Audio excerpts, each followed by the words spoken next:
પહેલા જમાનાની અંદર શત્રુઓથી બચવા માટે આપણા દેશમાં અથવા તો પરદેશની અંદર ગામ હોય એની ફરતી દિવાલ બનાવતા, અને આ દિવાલ છે, દિવાલને કોટ પણ કહેવામાં આવે. એટલે શત્રુઓ છે તરત આક્રમણ કરી શકે નહીં, તરત દાખલ થઈ શકે નહીં. ચીન દેશની અંદર બહુ મોટી દિવાલ બનાવી છે, the great wall of China, જે દુનિયાની 7 અજાયબીઓ કહેવામાં આવે છે. એમાંની એક અજાયબી છે.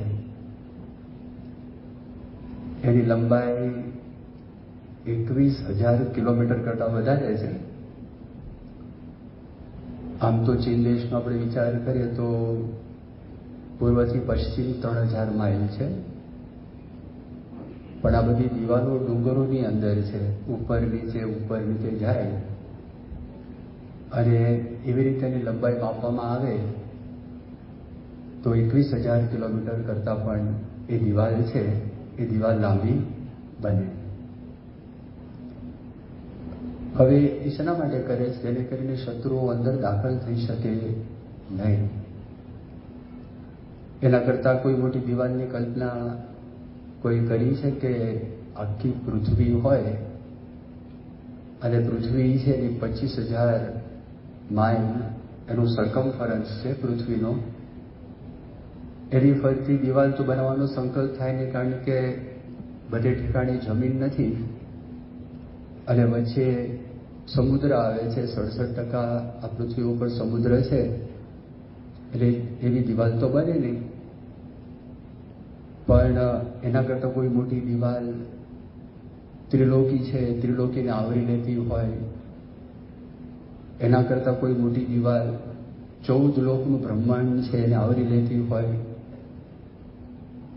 અને ભગવાન સ્વામિનારાયણ તો પોતે વાત કરે 14 લોકનું એક બ્રહ્માંડ, એવા તો અનંત કોટી બ્રહ્માંડો ચિદાકાશની અંદર રહેલા છે. અને દરેક બ્રહ્માંડ છે એની ઉપર સપ્ત આવરણ, અને એની ઉપર માયાનું તમ, અને એની પર અક્ષરધામ છે. 4 કોરેને પ્રમાણે રહી છે.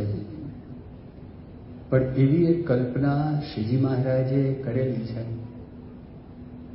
જેમ શત્રુઓ છે તો શત્રુઓ થકી બચવા માટે પેલા દિવાલ બનાવતા, તો એવી રીતે આપણા જીવની અંદર માયા પ્રવેશ ન કરી જાય, આપણા આત્માની અંદર માયા પ્રવેશ ન કરી જાય, એના માટે શ્રીજી મહારાજે એવી કલ્પના કરી છે કે પાતાળ લોકથી લઈને મૂળ પ્રકૃતિ સુધી નિયમરૂપી કોટ અમે ચડેલો છે. પાતાળ એટલે 6 લોક ત્યાં આગળ થાય, પૃથ્વી, અને એ 7 લોક પૃથ્વીનો ગણો, ઉપર બીજા 6 લોક, 14 લોકનું બ્રહ્માંડ થાય. તો શ્રીજી મહારાજે નિયમ છે, નિયમને એક દિવાલ છે, દિવાલની ઉપમા આપી, અને શ્રીજી મહારાજે પોતે વાત કરી કે અમે આ જ બધા નિયમો છે અક્ષરધામમાંથી લઈને આવેલા છે. મહારાજ એવી વાત કરી છે, નિયમ પાડે છે એ આત્મનિષ્ઠ છે, અને નિયમ પાડે પૈસાદાર છે, ધનવાન છે, શાહુકાર છે, આવા બધા શબ્દો એ શ્રીજી મહારાજે વાપરેલા છે. વચનામૃતની અંદર પણ ઘણા બધા સ્થાનમાં નિયમ છે, નિયમનો ખૂબ ખૂબ મહિમા છે. એ મહિમાનું એ વર્ણન કરેલું છે. વિશ્વાસની વાત કરી તો ખાસ કરીને આપણા જીવનની અંદર વિશ્વાસ, નિયમનું પાલન કરવા માટે બહુ જરૂરી છે. અને ભગવાનનો આપણને નિશ્ચય થાય અને આપણને ગુણાતીત સંતનો નિશ્ચય થાય, તો એના માટે વિશ્વાસ છે એ બહુ જરૂરી છે. પણ જ્યાં સુધી આપણી બુદ્ધિ પહોંચતી હોય ત્યાં સુધી આપણે બુદ્ધિને પહોંચાડવા માટે પ્રયત્ન કરીએ, અને એ બધી સમજણ છે, સમજણ પણ આપણને એ જે નિયમનું પાલન છે કરવા માટે આપણને મદદરૂપ થાય. તો જો આપણે વિચાર કરીએ, આ નિયમોની વાત કરી, ઘણા બધા નિયમો છે, પણ થોડાક નિયમો, અને એ નિયમો પડે એવા છે અને એ નિયમોથી આપણા જીવનની અંદર આપણને લાભ પણ થાય એવો છે, એવા નિયમો છે. દાખલા તરીકે શ્રીજી મહારાજના વખતથી આપણે સાંભળતા આવ્યા છે કે દારૂ, માટી, ચોરી, અવેર એનો ત્યાગ કરવો. નિષ્કુળાનંદ સ્વામીએ એમના ભજનમાં વાત કરી છે, સહજાનંદ હરિ ભજી લ્યો ને સહજાનંદ હરિ, દારૂ, માટી, ચોરી, અવેરી એ ચારેનો ત્યાગ કરી ભજી લ્યો ને સહજાનંદ હરિ. ભગવાનના ભજનની વાત કરે છે, નિયમની વાત કરે છે, વ્રતની વાત કરે છે, ટેકની વાત કરે, આજ્ઞાની વાત કરે છે, ઉપાસનાની વાત કરે. તો મહારાજના વખતથી અત્યાર સુધી જે કંઈ આજ્ઞા ઉપાસના સંબંધી બધી વાતો થયેલી છે, એ બધી વાતો પરમ પૂજ્ય મોહન સ્વામી મહારાજે આપણે સત્સંગ દીક્ષા ગ્રંથની અંદર સંક્ષેપમાં બહુ સુંદર રીતે આપેલી છે. હવે આ જે બધી વાતો કરી, દારૂ ન પીએ તો આપણા લાભમાં જ છે, પણ થાય છે શું, એની સાથે પૈસા સંકળાયેલા છે. આ $multi-billion ઇન્ડસ્ટ્રી છે. એટલે જે લોકો આ દારૂ બનાવનારા હોય એ લોકો રિસર્ચર્સને, જે રિસર્ચ કરનારા તેને સ્પોન્સર કરે અને સ્પોન્સર કરીને એવા આર્ટિકલ્સ પબ્લિશ કરે કે જેને કરીને જે સામાન્ય જનતા હોય, સામાન્ય પ્રજા હોય, તો એના મનની અંદર એમ થાય કે આપણે દારૂ પીએ તો આપણને કંઈક લાભ થાય. પછી જોયું કે ના આના તો બહુ ગેરફાયદા ઘણા બધા છે. તો રેડ વાઇન જે ગ્રેપ્સમાંથી, દ્રાક્ષમાંથી બને છે, એનાથી હાર્ટ છે, હાર્ટ માટે પણ લાભદાયક છે.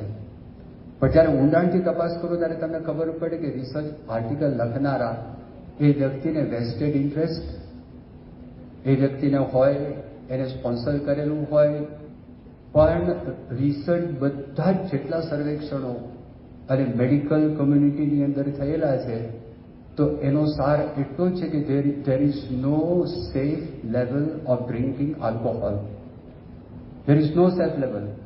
સેફ લેવલ કોઈ છે જ નહીં. કોઈ માણસ કે આમ સોશિયલ ડ્રિંકર્સ છે, અમે એક પેગ લઈએ તો ચાલે, ના પાડે છે. એનાથી નુકસાન છે, એ તો આપણા લાભમાંથી જે શ્રીજી મહારાજ આપણને વાત કરી. માંસાહાર છે તો માંસાહાર માટે પણ આ જ વાત છે. રીડર્સ ડાયજેસ્ટ છે ને, એ તો પરદેશનું મેગેઝિન છે. એ પરદેશના મેગેઝિનની અંદર ઘણા બધા વર્ષો પહેલા એક લેખ આવેલો, તો એ લેખની અંદર એવું વર્ણન કરવામાં આવેલું, a case in the favour of vegetarianism. એટલે વેજીટેરિયન શાકાહારની તરફેણની અંદર જે બધા મુદ્દાઓ હતા એ મુદ્દાઓનું વર્ણન છે લેખની અંદર આપવામાં આવેલું. અને થોડા વર્ષો પહેલા વર્લ્ડ હેલ્થ ઓર્ગેનાઇઝેશન એના તરફથી એક જાહેરાત થઈ કે માંસાહાર છે એ જો ખાય માણસ તો આંતરડા ઉપર એની વિપરીત અસર થાય છે. કેન્સરના ઘણા બધા કેસીસ એમાંથી થયેલા, એટલે એ પણ આપણા લાભમાં છે. ચોરી છે તો ગુનો જ છે. ચોરીનો સ્વીકાર તો આખા વિશ્વની અંદર કોઈ પણ દેશ હોય તેનો સ્વીકાર કરતા જ નથી. અવેરી છે સ્ત્રી પુરુષની મર્યાદા, તો સ્ત્રી પુરુષની મર્યાદાની અંદર મોટા ભાગના જે દેશો છે એ મોટા ભાગના દેશો એને ગુનો ગણે છે. અને એનાથી પણ ઘણા બધા પ્રશ્નો, ઘણી બધી તકલીફો, ઘણી બધી મુશ્કેલીઓ, ઘણા બધા કુટુંબો છિન્ન ભિન્ન થઈ ગયા. તેનું કારણ આ છે, તેનાથી આપણે તકલીફ પડે. જો બીજા આપણે નિયમોનો વિચાર કરીએ તો બીજા કેવા નિયમ છે? મહારાજે કીધું જુગાર ન રમવું. આ જુગારથી ઘણી બધી પાયમાલી છે. ખાસ કરીને છેલ્લા 3 મહિનાની અંદર મારી પાસે 4 થી 5 યુવકોના એવા કેસીસ આવી ગયા કે જે લોકો ક્રિકેટના સટ્ટાની અંદર લાખો રૂપિયા લોકોએ ગુમાવેલા છે. ક્રિકેટના સટ્ટામાં હવે બધા સત્સંગી નથી યુવકો, પણ હવે તકલીફ પડી હોય તો મંદિરની અંદર લાવે અને સંતો પાસે એ લોકોને હાજર કરીને બધી વાતચીત કરે. એક જણે પોતાના માતાના અકાઉન્ટમાંથી ધીરે ધીરે કરતા જે કાંઈ ખેતીના પૈસા આવેલા હતા એ ખેતીના પૈસા ગામડેથી આવતા એની માતા અને એમના મામા, એનો જોઈન્ટ અકાઉન્ટ હતો. આ છોકરાએ ધીરે ધીરે એમાંથી કોઈને ખબર પણ ન પડે એવી રીતે પૈસા લેતા ગયા. 50 લાખ રૂપિયા ત્યાં ખતમ થઈ ગયા, ખબર ના પડી. આ ક્રિકેટનો સટ્ટો. બીજા એક ભાઈ આવેલા, 4-5 જણા ભેગા થઈને, હું કોઈને ઓળખતો નહોતો. અને પછી એક યુવક છે મને બતાવ્યા, એના બાપુજી હતા. એને વાત કરી મારો દીકરો છે ક્રિકેટના સટ્ટાની અંદર 92 લાખ રૂપિયાના જતા રહ્યા હતા. ત્રીજા એક ભાઈ આવ્યા, એને 1,40,00,000 રૂપિયા ગયા. ચોથા એક ભાઈ આવ્યા, એના 2.5 કરોડ ગયા, પણ ક્રિકેટના સટ્ટામાંની એણે એક ભાઈને ધંધો કરવા માટે પૈસા વ્યાજે આપ્યા. કોઈની પાસે ઉછીના લે. હવે આ કેવું છે? પ્રમુખ સ્વામી મહારાજ ઘણી બધી વખત આપણને વર્ણન કરે, અને સ્વામી વાત કરે કે હરામના પૈસા, જેમાં કોઈ શ્રમ કરવો પડે નહીં, જેમાં કોઈ તકલીફ નહીં, કોઈ માથાકૂટ નહીં. માણસના મનમાં એમ થાય કે હું બુદ્ધિથી મારી પૈસાની કમાણી કરી દઉં, અને એમાં કોઈ શ્રમ હોય નહીં, અને થોડીક વખતની અંદર ઝાઝા પૈસાની હું કમાણી કરી લઉં, એ જે લાલચ અને એ લોભને લીધે કોઈકની પાસે પૈસા લે ઓછા રહ્યા છે, પેલાને આપે વધારે રહ્યા છે, તો પેલો વ્યક્તિ આપતો જાય. એ માણસ ધંધા માટે પૈસા માગણી કરી હતી. હકીકતમાં એ વ્યક્તિ ધંધો કરતો નહોતો, ક્રિકેટનો સટ્ટો રમતો. હવે 2.5 કરોડ રૂપિયાના જતા રહ્યા. એનું મકાન વેચી કાઢ્યું. અમદાવાદની એક મકાન હતું, એ ગયું. ગામડે મકાન છે, શું કરવું? એની પાસે કોઈ જમીન નથી. આ મોટો પ્રશ્ન છે. બેંકની બધી લોનો છે, એ લોનો ભરી દીધી. એટલે ખાસ બધા યુવકોને વિનંતી છે કે મહેરબાની કરીને કોઈ ક્રિકેટના સટ્ટાની અંદર પડતા નહીં. મહેરબાની કરીને પડતા નહીં. અને એના વ્યાજમાંથી તમે કોઈ દિવસ ક્યારે પણ બહાર નહીં નીકળી શકો. એ વાત આવે. બીજી કઈ એક વાત આવે છે, 12મી ખાણીપીઢીની વાત આવે છે. તો 12મી ખાણીપીઢીની અંદર પણ કેવું છે? આપણા મનની અંદર એમ થાય કે 12મી ખાણીપીઢીમાં વાંધો શું છે? જેવો આહારે ઓળકાર આપણે તો વાતો કરે, હકીકત કઈ છે? મહાભારતની અંદર એક પ્રસંગ આવે છે. કલ્યાણના અંકની અંદર આ પ્રસંગનું વર્ણન કરવામાં આવેલું. મહાભારતનું યુદ્ધ પૂર્ણ થઈ ગયું હતું, અને મહાભારતના યુદ્ધ પછી 5 પાંડવો કૃષ્ણ ભગવાનના કહેવાથી દ્રૌપદીની સાથે ભીષ્મ પિતાને મળવા માટે ત્યાં આગળ જાય છે. ભીષ્મ પિતામાં શરશૈયા ઉપર, બાણશૈયા ઉપર સૂતા હોય છે. પહેલા તો શરૂઆતમાં આ બધાને સંકોચ હતો, પણ કૃષ્ણ ભગવાને કીધું કે તમે ત્યાં આગળ આવો. અને કૃષ્ણ ભગવાનના આદેશથી ભીષ્મ પિતામાં યુધિષ્ઠિર રાજાને જે કંઈ પ્રશ્નો હતા, એ પ્રશ્નોનું નિરાકરણ, એ પ્રશ્નનું સમાધાન એ પોતે કરતા હતા. એટલે ભીષ્મએ વાત કરી કે મારી હાલત એવી છે કે હું કંઈ બોલી શકું એમ નથી. અત્યારે મને કોઈ સૂઝબૂઝ નથી. એટલી બધી મારા શરીરની અંદર પીડા છે, અને મને ખૂબ તરસ લાગેલી છે. તો તે વખતે કૃષ્ણ ભગવાન દ્રષ્ટિ કરે છે, અર્જુનને પાણી પણ પાય છે, અને એમના શરીરમાં જે પીડા હતી તો પીડા પણ એમને શાંત કરી આપે છે. અને બધા પ્રશ્નો છે, પ્રશ્નો એના જવાબ છે ભીષ્મ પિતામાં એમને એક પછી એક આપે.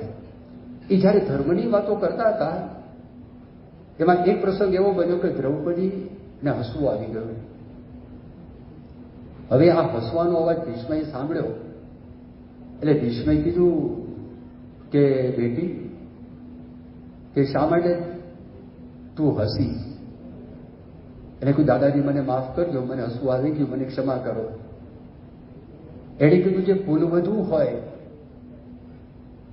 અને જે ગુણવતી હોય, આવી રીતે ગુરુજનોની હાજરીમાં કારણ વગર તો હશે જ નહીં. માટે કોઈ પણ સંકોચ રાખ્યા વગર જે કંઈ કારણ હોય તું કે. એને કીધું કે તું ગુણવતી છે, તું સુશીલા છે, માટે તું વાત કર, કોઈ પ્રકારનો સંકોચ તું ના રાખતી. ત્યારે દ્રૌપદીએ કીધું કે અત્યારે તમે ધર્મની વાતો કરો છો, સારી સારી વાતો કરો છો, ડાઈ વાતો કરો છો, પણ કૌરવોની સભાની અંદર જે વખતે દુશાસન મારા વસ્ત્રો છે ખેંચતો હતો, તો તે વખતે તમને કોઈ ધર્મ યાદ ના આવ્યો? તો તે વખતે મારા મનમાં એવો વિચાર આવ્યો, તમને તે વખતે ધર્મનું જ્ઞાન નહીં હોય, અને પાછળથી તમને આ ધર્મનું જ્ઞાન થયું હશે. એ મને એનું સ્મરણ થયું, એટલે મને અત્યારે હસવું આવે છે. તો તે વખતે કીધું કે આમાં, અને માફી માગી દ્રૌપદીએ. તો તે વખતે ભીષ્મ ગીતામાં કોઈ માફી માંગવાની જરૂર નથી. તે વખતે દુર્યોધનનું અન્ન ખાઈને, એ દૂષિત અન્ન ખાઈને મારું લોહી તૈયાર થયેલું હતું, અને એ વખતે ધર્મ જાણવા છતાં પણ ધર્મનો પક્ષ રાખી શક્યો નહોતો. અત્યારે અર્જુનના બાણથી મારા શરીરમાં બધું જ લોહી નીકળી ગયું, દૂષિત લોહી. એ ટીપું પણ રહ્યું નથી અને મારી બુદ્ધિ શુદ્ધ થઈ છે. એટલા માટે એ ધર્મનું જેમ છે એમ જ્ઞાન હું તમને આપી શકું છું. જેવું આપણે અન્ન ખાઈએ એની અસર થાય જ છે. સાત્વિક અન્ન પણ છે, રાજસિક અન્ન પણ છે, તામસિક અન્ન છે. આ ત્રણેય પ્રકારના અન્ન છે જ અને એની અસર છે જ. માણસ જેવું અન્ન ખાય એવા વિચાર એના અંતરમાં આવે. તમે જો દેશી ગાય હોય અને દેશી ગાય છે એ દૂધ ના આપે જ્યાં સુધી એની પાસે વાછડી ના હોય, વાછડો ના હોય, એને ઉભરો આવે, પ્રેમનો ઉભરો આવે. અને પ્રેમનો ઉભરો આવે, તમે જેવું નજીકમાં મૂકો આંચળની અંદર દૂધ ભરાય અને દૂધ ભરાઈને પછી એ દૂધ આપે છે. એટલે આપણી ભાષાની અંદર આપણે પારસો ગાયે મૂક્યો એવું આપણે કહીએ. જર્સી ગાય, જો જર્સી ગાયની જરૂર નથી. એ પરદેશની ગાય આવી છે ને જર્સી, એને મશીન મૂકી દે, વાછડીની જરૂર નહીં, વાછડાની જરૂર નહીં, કંઈ જ નહીં. તો દેશી ગાય અને જર્સી ગાય તમે બાજુમાં મૂકશો, ધારો કે હું તમને આ પ્રકારની વાત કરું તો તમારા મનમાં એમ થાય પરદેશના એક એકેડેમિશિયન, એક મહિલા એ આપણા દેશની અંદર આવેલા અને ફરતા ફરતા ગરડાની અંદર આપણું જે મંદિર છે મંદિરમાં ત્યાં આગળ ગયા હતા. એમની ખાસ ઈચ્છા હતી ગૌશાળાની વિઝિટ લેવી અને એણે જોયું દેશી ગાય, તો દેશી ગાયની આંખની અંદર એને પ્રેમ દેખાયો. જર્સી ગાય છે મને દેખાતું નથી, એ છે જ ત્યાં આગળ. એટલે ઘણી વખત કોઈ ઇમોશન વગરનો માણસ હોય, લાગણી વગરનો માણસ, આ જરસા જેવો છે એવું બોલે છે, આ કેવો છે જરસા જેવો છે. હવે જો આહાર, એ જે દૂધ પીવે, એ જે દેશી ગાયનું કહીએ કે જેને ખરેખર આવી રીતે થયું છે તો એની અંદર આપણને દેખાતું નથી. એ સૂક્ષ્મ રીતે બધી લાગણીઓ, એના ઇમોશન્સ ભરેલા હોય. એટલા માટે આપણને કહેવામાં આવે છે કે આપણે જે થાળ બનાવીએ આપણા નિયમ પ્રમાણે ભગવાનને ધરાવીને, ભગવાનને અર્પણ કરીને એ બધી જે ભાવનાઓ છે એ ભાવનાઓ અન્નની અંદર દાખલ થાય છે. એટલે નિયમની અંદર આ વાત આવે છે. શા માટે નથી તેનું કારણ આ, જ્યાં સુધી આપણી બુદ્ધિ પહોંચતી હોય તો બુદ્ધિને પહોંચાડવા માટે આપણે પ્રયત્ન કરીએ. પછી વાત આવે છે કે વિવેક વગર મોબાઈલ અને ઇન્ટરનેટનો ઉપયોગ. હવે જો શરૂઆતમાં જયારે આવ્યું પ્રભુ સ્વામી મહારાજ આનું બહુ ખંડન કર્યું, અતિશય ખંડન. દેખાય છે નાનું રમકડું, એ સારું રમકડું નથી, ભયંકર છે. જો એને વિવેક ના હોય, એને વાપરતા ના આવડે, એ હોય, ટેબ્લેટ હોય, ઇન્ટરનેટ હોય કે કમ્પ્યુટર હોય, કોઈ પણ સ્ક્રીન.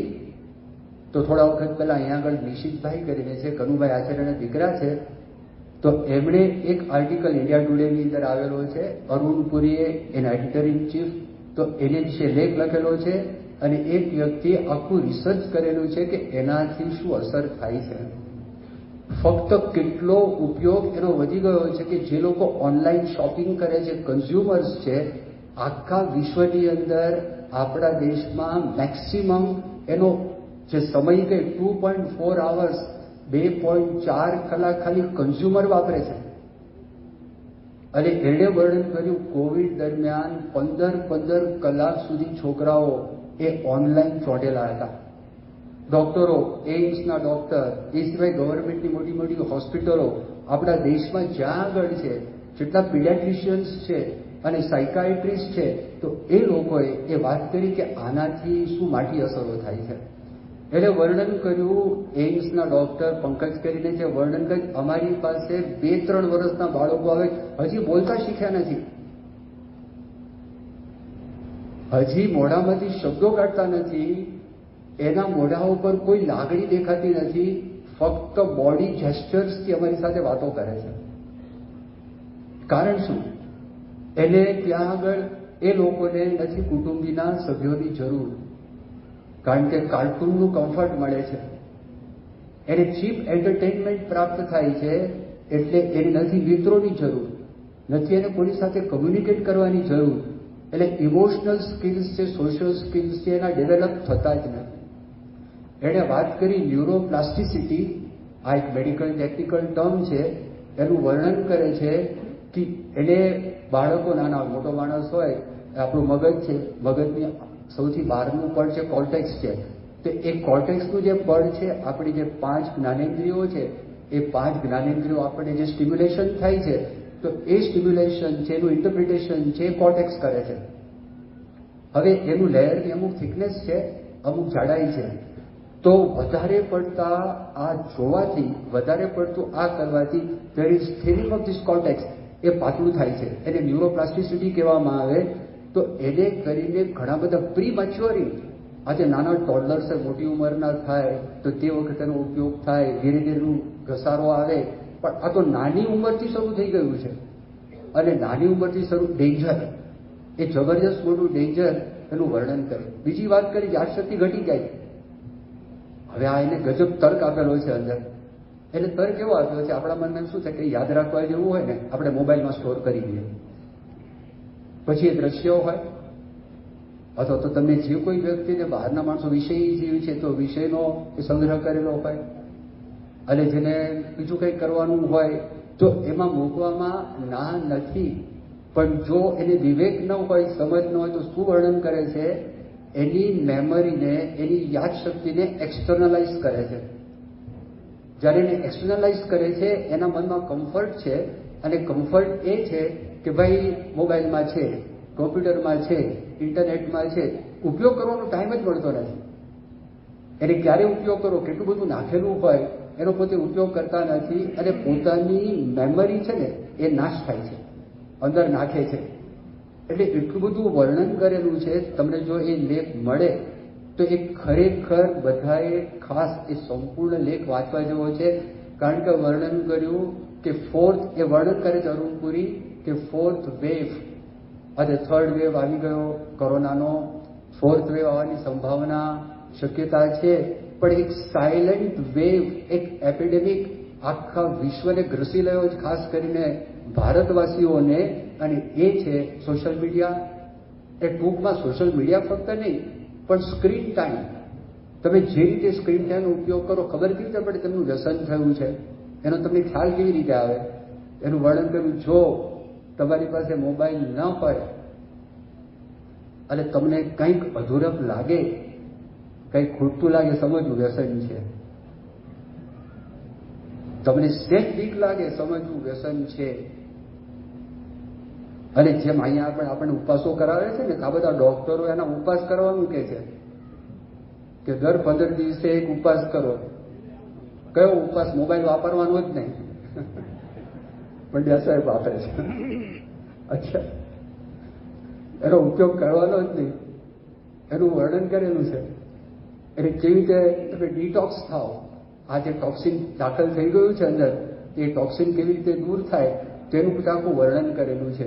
એટલે બહુ જ એકદમ સાવચેતી ભર્યા પગલાં લેવા અતિ અનિવાર્ય છે. નહીંતર આમાં બહુ મોટું દૂષણ છે. તો આ બધા નિયમ તો આપણા કામમાં છે, આપણને નિયમ કામમાં લાગે છે. વિશ્વાસનો પ્રશ્ન ક્યાં આગળ આવે છે? તો આ નિયમ પાછા પડાતા કેમ નથી? એના કારણો છે. એક કારણ એવું છે કે આપણે બુદ્ધિમાં બેસે નહીં અમુક વાત, એટલે નિયમ પડે. બીજી વાત એ છે વિષયમાં આસક્તિ છે. ત્રીજી વાત એ છે આપણને એમ થાય આપણી સ્વતંત્રતા છીનવાઈ જાય છે. મારે તો સ્વતંત્ર રહેવું છે, મને જ્યાં મજા આવે ત્યાં હરું ફરું, મને કોઈ રોકટોક નહીં. એટલે રોકટોકમાં જ પડેલા છીએ. આપણને લાગે આપણે કોઈના રોકટોકમાં છે, રોકટોકમાં જ છીએ. આપણે ઇન્દ્રિયનું કરીએ છીએ, એના ગુલામ છીએ. મનનું કયું કરીએ છીએ, એના ગુલામ છે. તો કોઈ માણસ એમ કહેતો હોય કે રોકટોક બંધનમાં જ છીએ, પણ આપણા મનમાં એમ થાય જો બંધનની આપણે વાતો કરતા હોય. પ્રમુખ સ્વામી મહારાજનું સુવર્ણ વાક્ય છે. હવે વિશ્વાસ છે, સુવર્ણ વાક્યની વાત કરી. પ્રમુખ સ્વામી મહારાજે કીધું કે ધર્મના બંધન એ બંધન નથી, મુક્તિના સાધન છે. ધર્મના બંધન એ બંધન નથી, પણ એ મુક્તિના સાધન છે. તો બાપા તો બોલી ગયા, પણ એક જોકો વેલિંગ કરીને એક માણસ છે, એને ઘણા બધા પુસ્તકો લખ્યા છે. એ વ્યક્તિ એક પુસ્તક લખ્યું, પુસ્તકનું નામ આ છે. આપણને આશ્ચર્ય થાય. અને પુસ્તકમાં એ પોતે એવું લખે છે કે ડિસિપ્લિન ઇક્વલ્સ ફ્રીડમ. પ્રભુ સાંઈ મહારાજ કે ધર્મના બંધન એ બંધન નથી, મુક્તિના સાધન. મુક્તિ એટલે ફ્રીડમ, બંધનમાંથી મુક્તિ, સંપૂર્ણ સ્વતંત્રતા. તો આ એ લખે છે ફ્રીડમ, ડિસિપ્લિન ઇક્વલ્સ ફ્રીડમ. હવે કોઈ એમ લાગે ડિસિપ્લિન શિસ્ત તો બંધન છે, તો બંધનથી આપણે મુક્તિ કેવી રીતે મળે? આખું પુસ્તક છે. અરે સામાન્ય માણસ નથી. નેવી સીલ 20 વર્ષ માટે પોતે હતા. 2006માં ઇરાક વોરની અંદર ટીમ 3 ની અંદર પોતે કમાન્ડર હતા. અને અમેરિકાની અંદર કમાન્ડો થવું નેવી સીલનું એ સામાન્ય ગજાની વાત નથી. એકદમ ટોપ મોસ્ટ લેવલની કોઈ વ્યક્તિ હોય તે પોતે વર્ણન કરે, હું કોલેજની અંદર સામાન્ય માણસ હતો, પણ જે અભ્યાસના નિયમ છે નિયમનું પાલન કરતો હતો, એટલા માટે મને સારા માર્ક આવ્યા. નેવી સીલની અંદર મારી પાસે કોઈ ઇન્ટ્રિન્સિક આવડત હતી, એ આવડતને લીધે હું નેવી સીલમાં પસંદ થયો નથી. પણ નિયમિત રીતે જે ડિસિપ્લિન હતું, જે શિસ્ત હતું, જે નિયમો હતા, એ નિયમોનું વ્યવસ્થિતપણે પાલન કરતો તો સમજાય કે ન સમજાય, પણ એને કરીને હું જ્યાં પહોંચવાનું હતું ત્યાં આગળ હું પહોંચી શક્યો. એને કીધું કે ફાઇનાન્શિયલ સ્વતંત્રતા જોઈએ છે, આર્થિક સ્વતંત્રતા, તો આર્થિક નિયમોનું પાલન કરવું પડે. તો જેટલું એનું વધારે પાલન કરશો આર્થિક સ્વતંત્રતા તમને મળશે. શિક્ષાપત્રીમાં મહારાજે લખ્યું, મહંસાઈ મહારાજે સત્સંગ દીક્ષાની અંદર વાત કરેલી છે, એના નિયમો છે. ટાઈમ છે, ફ્રી ટાઈમ જોઈએ છે, તો ટાઈમ મેનેજમેન્ટ કરશો તો ફ્રી ટાઈમ વધારે મળશે, અને ટાઈમ મેનેજમેન્ટ નહીં કરો તો તમને પ્રાપ્ત નહીં થાય. એટલે આ બધું મેં વર્ણન કરેલું છે. એ વ્યક્તિએ આ જ શબ્દો છે, શબ્દની વાત કરેલી છે. એક તો આ વાત આવે છે, બીજી વાત કઈ છે? વિશ્વાસની વાત છે. વિશ્વાસ યોગી કૃષ્ણ પ્રેમ, એ પોતે કેમ્બ્રિજ યુનિવર્સિટીની અંદર ગ્રેજ્યુએટ થયેલા, બહુ બુદ્ધિશાળી વ્યક્તિ, અને ઇંગ્લિશ લિટરેચરની અંદર પોતે થયા હતા. એમના જીવનની અંદર એક પ્રસંગ એવો બની ગયો, પ્રસંગની અંદર એ જ્યારે વર્લ્ડ વોરની અંદર પાયલટ હતા, અને પાયલટની અંદર એક દિશાની અંદર જવું હતું, તો એક દિશાની જગ્યાએ એ બીજી દિશાની અંદર ગયા. એટલે દાખલા તરીકે આપણે સ્ટિયરિંગ વ્હીલ હોય, તમે લેફ્ટ તરફ વાળો અને રાઈટ તરફ વાળે તો ગાડી રાઈટ તરફ જાય, તો એનું વિમાન એવી રીતે ગયું. એટલે એને એમ થયું કે કોઈ ઇનવિઝિબલ પાવર છે, અદ્રશ્ય શક્તિ છે, એ અદ્રશ્ય શક્તિએ મારો હાથ પકડી અને એમ કહે છે કે it was a very tangible force. એ સામાન્ય તાકાત નથી, એ ખરેખર સાચી તાકાત હતી. એટલે હું નીચે ઉતરી ગયો. અને મારા મિત્રોએ વાત કરી કે તમે જો ડાબી બાજુ ગયા હોત તો જર્મન પ્લેન્સ તમને ઉડાડી દે. એ બધું છોડીને ભારત આવ્યા, અને ભારતની અંદર બનારસમાં પોતે લેક્ચરર હતા, અને તે વખત અલ્હાબાદમાં તે વખતે 800 રૂપિયાનો પગાર હતો. અને પછી યશોદામાના સંપર્કની અંદર આવ્યા. હકીકતની અંદર યશોદામાં એક વાઇસ ચાન્સેલરના પોતે વાઇફ હતા, બ્રાહ્મણ કુટુંબમાં એનો જન્મ થયેલો હતો, ખૂબ જ પૈસાદાર હતા. કોઈ પણ પાર્ટી થાય એ પાર્ટીનો આત્મા એ બેન હતા, અને એના ધણી વાઇસ ચાન્સેલર હતા. પણ યોગી કૃષ્ણ પ્રેમ એમ થયું કે જ્યારે દિલીપ કુમાર રોય કૃષ્ણ ભગવાનના ભજન ગાય તો તે વખતે એના આંખમાં આંસુ પડે.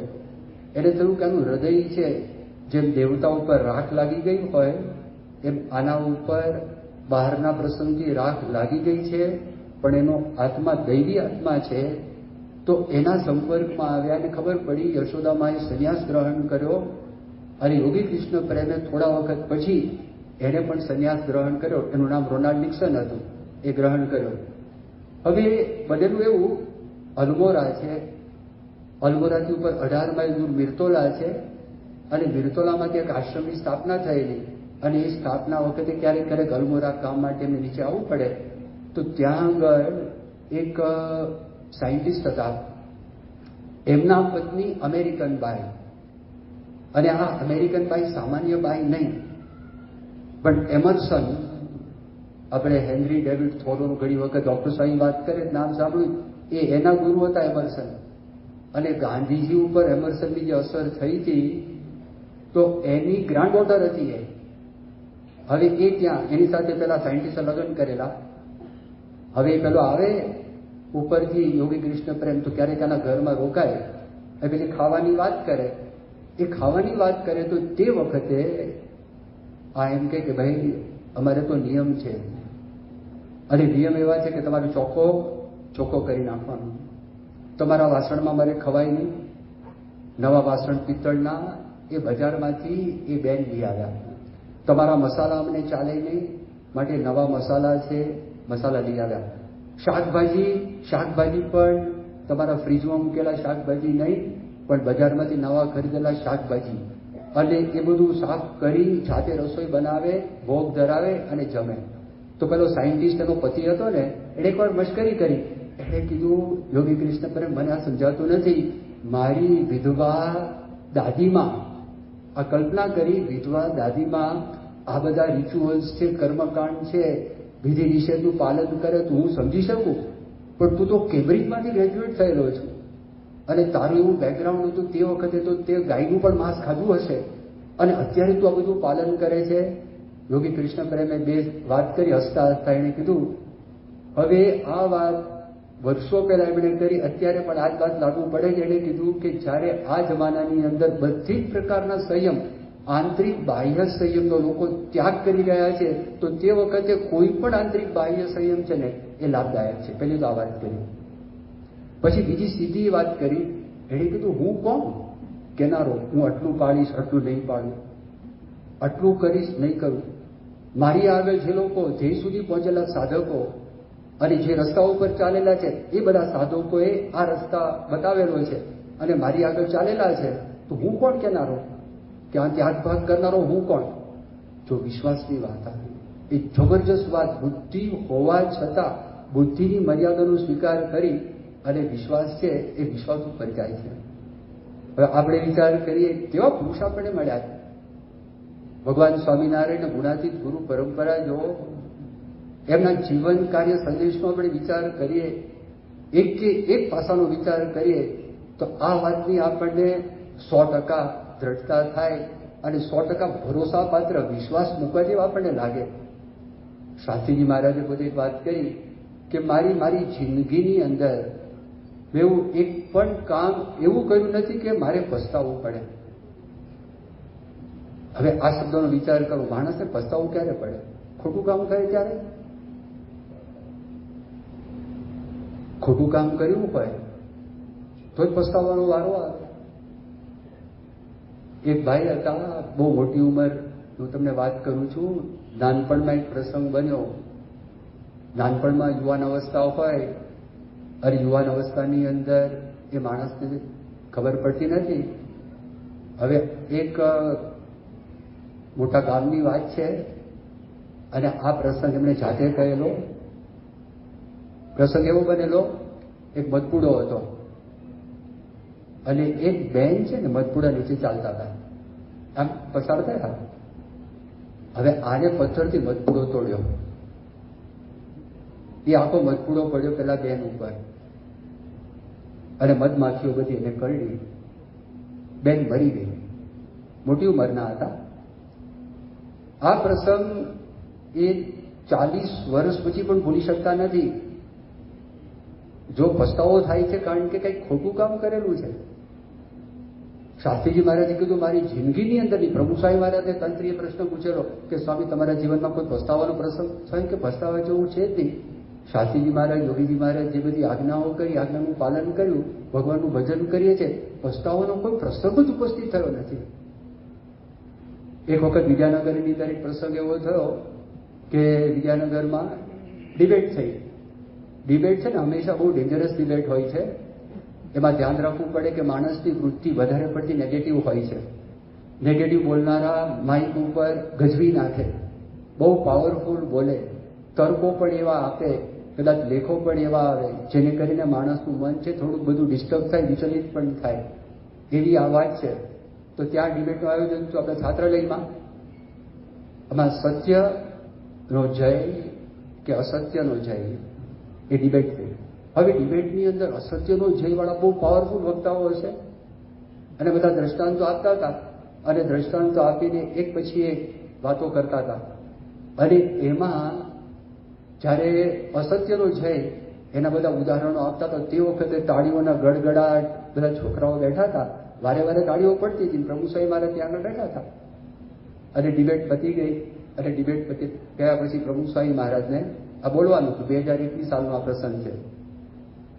અને એમાં પ્રભુ સ્વામી મહારાજ બોલ્યા કે હમણાં અસત્યનો જય, બધી તાળીઓ બહુ પડી. ત્યાંથી શરૂ કર્યું સ્વામી. બાબા કે યાદ રાખજો, કોઈ પણ અવતારોએ, કોઈ પણ મોટા પુરુષોએ અસત્યનું આચરણ કરેલું નથી. એ લોકોએ બધાએ સત્યનું જ આચરણ કરેલું છે. અને કોઈ વ્યક્તિ ખોટું આચરણ જો કરશે એના અંતરમાં સ્વામી કે અશાંતિ થશે. ભલે બહારથી ફડાકા મારતો હોય પણ એના અંતરમાં શાંતિ થશે કે આટલું તો મારાથી ખોટું કામ થયેલું છે. એ વ્યક્તિના અંતરમાં અશાંતિ હશે. અને સ્વામીએ કહ્યું કે કોઈ દિવસ ક્યારેય નોકરીમાં, અભ્યાસમાં, ધંધામાં ખોટું કામ કરવું નહીં. એ સાચું જ કામ કરવું, પ્રામાણિકપણે કામ કરવું. અને સ્વામી કીધું અસત્ય છે એના જયની અંદર તાળીઓ પડી છે. તો સ્વામી કે તાળી પાડનારાઓ સમજ્યા જ નથી કે સત્ય શું છે. એને ખબર જ નથી સત્ય શું છે અને સત્યનો શું મહિમા છે. સ્વામી કે ભવિષ્યમાં કોઈ તાળી પડી ન જોઈએ, એક પણ તાળી પડી ન જોઈએ. આવી પ્રભુ સ્વામી મહારાજે વિદ્યાનગરની અંદર વાત કરી. કેટલી બધી પ્રામાણિકતા. અમદાવાદમાં સ્વામી હતા અને અમદાવાદના મેયર હિંમતભાઈ પટેલ એ પ્રભુ સ્વામી મહારાજના દર્શન કરવા માટે આવ્યા અને ભુજનો ભૂકંપ થયેલો હતો. હવે એ ભૂકંપની અંદર આપણી સંસ્થાએ બહુ સારું કામ કર્યું. આ બધા જાણો, ઘણી બધી વખત આપણે વાત સાંભળેલી છે. તો એમણે આવીને પ્રભુ સ્વામી મહારાજે વાત કરી કે સ્વામી, હવે આખા સમાજને આપનો અને આપની સંસ્થાનો વિશ્વાસ છે. બહારથી જે કંઈ દાન આવે છે એ લોકો બધા એમ કે છે ડીએપી સંસ્થાને દાન આપવું છે, પણ અમારે બીજે દાન આપવું નથી, સરકારમાં આપવું નથી. આવી વાત કરે. આ વાત સ્વામીએ સાંભળી અને ખરેખર પ્રશંસનીય કામ, નોંધનીય કામ, અનુકરણીય કામ, અલૌકિક કામ, એમાં કોઈ શંકાનું સ્થાન નથી કે કઈ રીતે પ્રભુ સ્વામી મહારાજ આટલા બધા સંતોને, આટલા બધા વોલન્ટિયર્સને મોબિલાઇઝ કરી શકે. એમનામાં કેવી તાકાત હશે, એમનામાં કેવી સચ્ચાઈ હશે, એમનામાં કેવી પ્રામાણિકતા હશે, તો બધું કામ થઈ શકે. બધી વાત સાચી. પણ પ્રભુ સ્વામી મહારાજ શું બોલે? પ્રભુ સ્વામી કીધું કે હિંમતભાઈને વાત કરી કે બધા માણસો સરકારમાં એવા નથી હોતા. ઘણા બધા માણસો સરકારમાં સારા હોય છે, જે લોકો પ્રામાણિકપણે ખૂબ મહેનત કરે છે. અને બહાર પણ ઘણા બધા માણસો એવા છે અને ઘણી બધી સંસ્થાઓ એવી છે કે જેણે આ ભૂકંપની અંદર બહુ સારું કામ કરેલું છે. 1973 સાલમાં પ્રભુ સ્વામી મહારાજ મુંબઈમાં પવઈવાડી પધારેલા હતા અને તે વખતે આફ્રિકાથી ભટેસા આવેલા. એ આપણા મંદિર આવ્યા હતા. શ્રીમંત એ ગરીબ ભક્ત હતા અને ખબર પડી પ્રભુ સ્વામી મહારાજ પવઈ છે તો પવઈમાં આવ્યા. દેવચરણ સ્વામી બાપાના સેવક હતા. પ્રભુ સ્વામી મહારાજ બહુ પ્રેમથી મળ્યા, આગતા સ્વાગતા કરી. પણ પછી દેવચરણ સ્વામીને બોલવાની છૂટ. પ્રભુ સ્વામી મહારાજને કહ્યું કે યોગી બાપા જેવું કરો. યોગી બાપા આવે તો હાર પહેરાવે, પ્રસાદના મોટા પડિયા આપે ને ભેટે ને વાલ કરે. સ્વામી કે જો મારી પ્રકૃતિ એવી નથી. સ્વામી કે મારી પ્રકૃતિ એવી નથી. એ યોગીજી મહારાજની શૈલી છે. તો યોગીજી મહારાજની હું શું નકલ કરું? આપણે જેવા દેખાય એમાં જ મજા છે, એ સારું છે. યોગી બાપામાં જે સાધુતાના ગુણ હતા એ સાધુતાના ગુણો કેળવો. બાકી યોગી બાપાની જે પ્રકૃતિ છે એની નકલ કે એનું જે અનુકરણ છે એનું અનુકરણ ના કરવું જોઈએ. સ્વામી કે મને દંભ છે લેશ પણ પસંદ નથી, લેશ પણ, જરા પણ નહીં. આપણને આશ્ચર્ય થાય. 1987 સાલમાં બાપા ઉત્તરાખંડની યાત્રામાં ગયેલા. ઉત્તરાખંડની યાત્રામાં ગયા. પ્રભુ સ્વામી મહારાજના તમે કપડાં જુઓ ને તો પેલા ઘણી બધી વખત વાપરેલા હોય, રંગ પણ આછો થઈ ગયો હોય અને ધોતિયાની અંદર સ્વામીને તો ફાટી ગયું હતું, કાણું પણ. અને ડિફેન્સ કોલોનીમાં નરેન્દ્રભાઈ વઢવાણાના ઘરે સ્વામી વોકિંગ કરતા તો તમને દેખાય કે સ્વામીના ધોતિયામાં કાણું છે. એ જ કપડાની અંદર આખી યાત્રા કરી. મારા જેવાના મનમાં જોડાવાની ઈચ્છા થઈ. તેની એક લાલચ આ હતી કે પ્રભુ સ્વામી મહારાજ 350 સંતો સાથે આ બધા હરિદ્વાર, ઋષિકેશ બધા આશ્રમોમાં જાય તો બાપાનો કેવો વટ પડી જશે. સ્વામીના મનમાં નહીં. સ્વામીના મનમાં લેશ પણ નહીં, લેશ પણ નહીં, જરા પણ નહીં. એમની ભક્તિ ને એમની સાધુતા એમનું આચરણ, એમનું વર્તન, એનાથી જ બધા મહામંડલેશ્વરોના અંતરની અંદર પ્રભુ સ્વામી મહારાજ હૃદય સુધી, અંતરતલ સુધી પહોંચી ગયા છે. કારણ કે એમની પ્રામાણિકતા ને એમની સચ્ચાઈ તમે જોજો. ગુરુમંડળ આશ્રમમાં પ્રભુ સ્વામી મહારાજ ગયા હતા અને પ્રભુ સ્વામી મહારાજ જેવા આવ્યા અને તરત સ્વામી એવું બોલ્યા કે મુझे માફ કરના, દેરી હો ગઈ તો માફ કરના. એ લોકો બધા ભેગા થઈ ગયા. સ્વામીને આવવામાં થોડું મોડું થયું. તરત જ અરે સ્વામી એવું બધું વર્ણન કર્યું કે તમે અહીં બેઠા બેઠા તમે સાધના કરો છો, એને કરીને દેશમાં ને વિશ્વની અંદર શાંતિ થાય. પણ કઈ મહામંડલેશ્વરોને ખબર હતી આ પ્રભુ સ્વામી મહારાજ કેવા પુરુષ છે અને કેવી સચ્ચાઈથી પાલન કરે. ચિદાનંદ સ્વામી, એ ચિદાનંદ સ્વામીનો એવો નિયમ હતો, બહુ અદભુત વર્ણન કર્યું છે. બ્રહ્મોપનિષદ પુસ્તક છે, એ આપણે લાઇબ્રેરીમાં હશે તો એમાં તમે શરૂઆતમાં વાંચો. ચિદાનંદ સ્વામી અંગ્રેજીમાં લખેલું છે. એ પોતે વર્ણન કરે છે આજના આ મર્યાદા પુરુષ પ્રભુ સ્વામી મહારાજ છે, આજના મર્યાદા પુરુષ છે અને એ આ બધું નિયમનું પાલન કરે છે. તો ધર્મામૃતો સંતો માટે છે, એ આખું વાંચન કર્યું. આપણે ત્યાં આગળ આવે તો એમની ગાડીની અંદર કોઈ મહિલાને બેસાડે નહીં, કારણ કે ગુજરાતમાં પ્રભુ સ્વામી મહારાજ છે આ નિયમનું પાલન કરે છે. જો સચ્ચાઈ. બીજું જુઓ કે શાંતિ જ્યાં આગળ હોય પતી ગયું, અને અખંડ શાંતિ હોય એ મૂર્તિમાન સત્ય હોય તો જ બને, બાકી બની શકે જ નહીં. ખોટી કલ્પે નહીં. મોહન સાહેબ મારે થોડા વખત પહેલા વાત કરી, અહીં બધા કેમ આવે છે? શાંતિ મળે છે એટલે. એમની પાસે છે શું? ભવેલ કચ્છી અહીંયા આગળ આવેલા શરૂઆતમાં, આ 2018 કે 2017 સાલનો પ્રસંગ છે અને પ્રભુ સાહેબ મારા ધામમાં ગયા હતા. બધે ઠેકાણે આપણે બધી વિધિ કરતા હતા અને બાપાના બધા અસ્થિ પધરાવતા હતા. હવે આ તો જર્નલિસ્ટ, અને જર્નલિસ્ટ જોવે છે ને લખે છે, ઓબ્ઝર્વ કરે છે ને લખે છે, સામાન્ય નથી. 1 કલાક બેઠા, સવારે વહેલા આવી ગયા હતા. વહેલા આવીને બેઠા અને બેસીને વાત કરી. હું 1 કલાકથી પ્રભુ સ્વામી મહારાજને જોઉં છું. એ જેવો પ્રવેશ કર્યો એ વખતે બાળકોને સ્વામી બોલાવતા, એની સાથેની મુલાકાત છેક સુધી એક જ સ્થિતિ હતી. બાકી અમે જો ગમે તેવો મોટો માણસ હોય એ આવ્યો હોય સ્ટેજ ઉપર, એ 10-15 મિનિટ સુધી કોશિશ કરે સારી રીતે, પણ પછી મૂળ પ્રકૃતિ પર આવી જ જાય. એ ગમે તેવો પ્રયત્ન કરે, દેભાવ દેખાયા વગર રહે જ નહીં, આવી જ જાય. તો જો આ સચ્ચાઈ છે, એ આપણને વર્ણન કરે છે. આ બધા નિયમોની વાત કરી, ના બેસે તો પણ એ કે છે માટે 100% ની 1000% સાચું. અને એ આપણને ભગવાન બતાવે છે. એમણે આપણને પેલા ગુરુ નિષ્ઠા અને ઈષ્ટ નિષ્ઠા, આ મોહન સ્વામી મહારાજે 84ની સાલમાં સંત શિબિરની અંદર 5 નિષ્ઠાની વાત કરી. પહેલી નિષ્ઠા ગુરુ નિષ્ઠા કીધી, બીજી નિષ્ઠા ઈષ્ટ નિષ્ઠા કીધી, પછી આત્મનિષ્ઠા વગેરે નિષ્ઠા. સ્વામી કે ગુરુ નિષ્ઠા એ આપણને બધે નિષ્ઠા કરાવે. મૂર્તિમાં શ્રદ્ધા કરાવે, શાસ્ત્રમાં શ્રદ્ધા કરાવે, માણસોમાં ભક્તોમાં શ્રદ્ધા કરાવે, ભગવાનમાં આપણને શ્રદ્ધા કરાવે. એટલે આપણને એ સમજાવે છે કે આપણને સર્વોપરી ભગવાન શ્રીજી મહારાજ પ્રાપ્ત થયા. આપણને ગુણાત્માનંદ સ્વામી અનાદિ ગુણઅક્ષર મૂર્તિ પ્રાપ્ત થયા. એ જ પરંપરા આપણને પ્રાપ્ત થઈ છે. આ 2 વાત છે, વ્રત અને ટેક, નિયમ નિશ્ચય, આજ્ઞા ઉપાસના. એ 2 વાત આપણા જીવનમાં દ્રઢ થાય, અક્ષરધામ સુધી આપણને કોઈ રોકી શકે એમ નથી. તો મહારાજ સ્વામી પ્રભુ સ્વામી મહારાજના ચરણોમાં, મોહન સ્વામી મહારાજના ચરણોમાં પ્રાર્થના કરીએ, આપણા સૌ ઉપર કૃપાશીષ વર્ષાવે કે દિવસે દિવસે આ 2 વાતની આપણા જીવનમાં દ્રઢતા થાય ને સાક્ષાત્કાર થાય.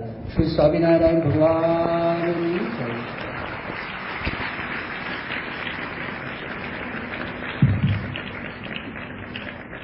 પૂજ્ય આનંદ સ્વરૂપ સ્વામીનો આપણે હૃદયપૂર્વક ખૂબ ખૂબ આભાર માનીએ છીએ. આપણને ખૂબ સુંદર વક્તવ્ય દ્વારા માર્ગદર્શન પૂરું પાડ્યું.